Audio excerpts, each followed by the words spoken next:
Friends, अगर आपका weight gain हो रहा है, आपके हेयर लॉस हो रहा है, हेयर फॉल हो रहा है और अगर आपको लेज़ी फील होता है या बहुत ज़्यादा गर्मी फील होती है, तो ऐसे में थायराइड की सिम्टम्स हो सकते हैं। थायराइड ग्लैंड हमारे नेक के अंदर यहाँ पे एक ग्रंथि होती है जो कि कुछ हार्मोन्स बनाती है, जिसको T3, T4 और हार्मोन्स कहते हैं। तो ये हार्मोन्स हमारे बॉडी के मेटाबॉलिज्म को कंट्रोल करते हैं। तो जब इस ग्रंथि में प्रॉब्लम होती है तो इसके अंदर कभी हार्मोन्स का लेवल अप हो जाता है यानी ज़्यादा हो जाता है, कभी हार्मोन्स का लेवल डाउन हो जाता है। तो इसके अंदर उसको हार्मोन का लेवल ज़्यादा होने को हाइपरथायरॉयडिज्म कहते हैं और लो होने को हाइपोथायरॉयडिज्म कहते हैं। तो थायराइड की प्रॉब्लम में पेशेंट को अलग अलग तरह की सिम्टम्स आते हैं। जैसे कि मान लो अगर आपका हाइपोथायरॉयडिज्म है तो आपका ब्लड टेस्ट के अंदर TSH लेवल ज़्यादा दिखाएगा और T3, T4 का लेवल नॉर्मल भी हो सकता है और कम भी हो सकता है। ऐसे में आपका जो है वेट गेन बहुत ज़्यादा होता है, हेयर लॉस होता है, स्किन में ड्राइनेस फील होती है और इरेगुलर पीरियड्स की प्रॉब्लम भी फीमेल्स में हो सकती है। तो जो हाइपरथायरॉयडिज्म होता है इसमें उल्टे सिम्टम्स आते हैं, जैसे कि एक्सेसिव स्वेटिंग फील होना, पैल्पिटेशन, हार्ट बीट फील होना, बहुत ज़्यादा गर्मी लगना, पसीने आना और वेट लॉस होना। तो थायराइड के अंदर आपके यहाँ पे नेक के अंदर एक स्वेलिंग भी जो है वो महसूस हो सकती है, जिसको गोइटर कहा जाता है। थायराइड की प्रॉब्लम होने के जो नॉर्मल कारण होते हैं उसके अंदर सबसे इम्पोर्टेंट आयोडीन की डेफिशिएंसी होती है। तो ऐसे में आपको आयोडीन सॉल्ट ही यूज़ करना चाहिए, जो नमक है वो आयोडीन वाला यूज़ करना चाहिए।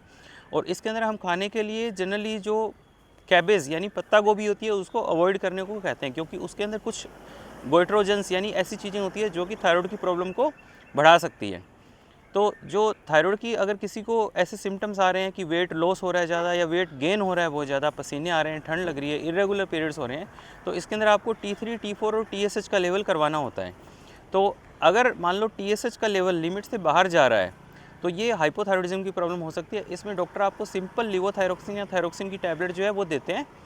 तो उसके अंदर फिर आपके जो है हार्मोन्स का लेवल, TSH का लेवल नॉर्मल आने लग जाता है। इस डोज का एडजस्टमेंट करना पड़ता है। और कभी कभी अगर आपके नेक के अंदर स्वेलिंग है तो अल्ट्रासाउंड या फिर कुछ टेस्ट होते हैं, जैसे नीडल की एक जांच होती है FNAC, वो भी आपको एडवाइस की जाती है।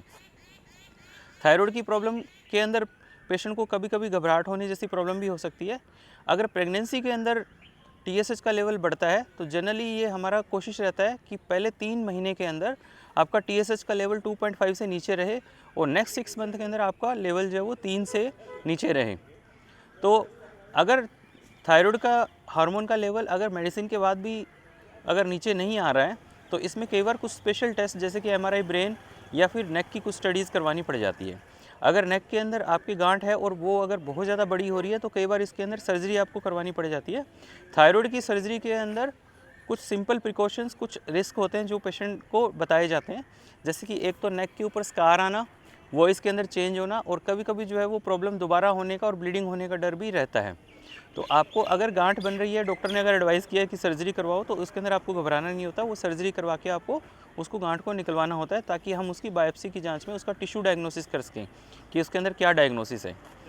तो आपको थायराइड की प्रॉब्लम के अंदर इन जनरल प्रिकॉशन होती है, आपको रेगुलर एक्सरसाइज करनी होती है, फ्रेश फ्रूट्स वेजिटेबल डाइट अच्छी रखनी होती है और सबसे इम्पोर्टेंट है आयोडीन वाला जो सॉल्ट होता है वो यूज़ करना होता है। तो थायराइड की प्रॉब्लम के अंदर कोई घबराने की ज़रूरत नहीं है। आपको प्रॉपर टेस्ट करवा के उसको समझना है और उसका ट्रीटमेंट या फिर अगर सर्जरी की रिक्वायरमेंट है तो वो करवाना चाहिए। Thank you.